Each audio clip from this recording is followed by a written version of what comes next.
ଆଜି ଆମ ବାପା ମାଙ୍କ ବିଷୟରେ ଜାଣିବା, ଶୁଣିବା ଏବଂ କହିବା।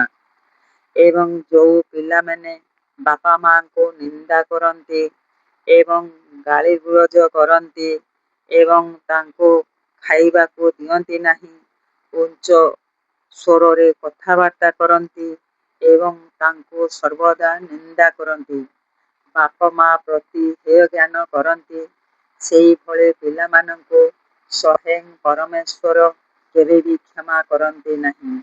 ତାଙ୍କୁ ଠିକ୍ ସମୟରେ ଉଚିତ ଦଣ୍ଡ ମଧ୍ୟ ଦେଇଥାନ୍ତି। ମାଙ୍କର ମମତା ଏତେ ସାଧାରଣ ଜିନିଷ ନୁହେଁ। ମାଙ୍କର ମମତା ହେଲା ସାଗର ଭଳି। ମାଙ୍କର ମମତା କେବେ ସରେ ନାହିଁ।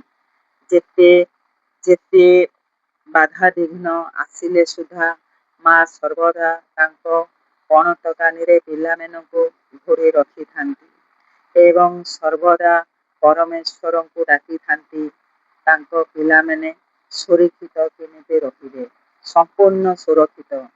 ଏହା ସତ୍ୟ। ବାପା ମାଙ୍କୁ ନିନ୍ଦା କଲେ ସ୍ୱୟଂ ପରବ୍ରହ୍ମଙ୍କୁ ନିନ୍ଦା ହୋଇଥାଏ। ଯେଉଁ ପିଲାମାନେ ଏହିଭଳି ବ୍ୟବହାର କରନ୍ତି ସେମାନେ ନିଜେ ଦଣ୍ଡିତ ହୋଇଥାନ୍ତି। ତାଙ୍କୁ କେବେ ବି ଭଗବାନ ଛାଡ଼ନ୍ତି ନାହିଁ।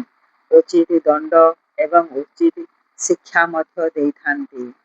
ମା ଭଳିଆ ଦ୍ୱିତୀୟରେ କେହି ନାହାନ୍ତି। ମା ସ୍ୱୟଂ ସାଗର ଭଳିଆ।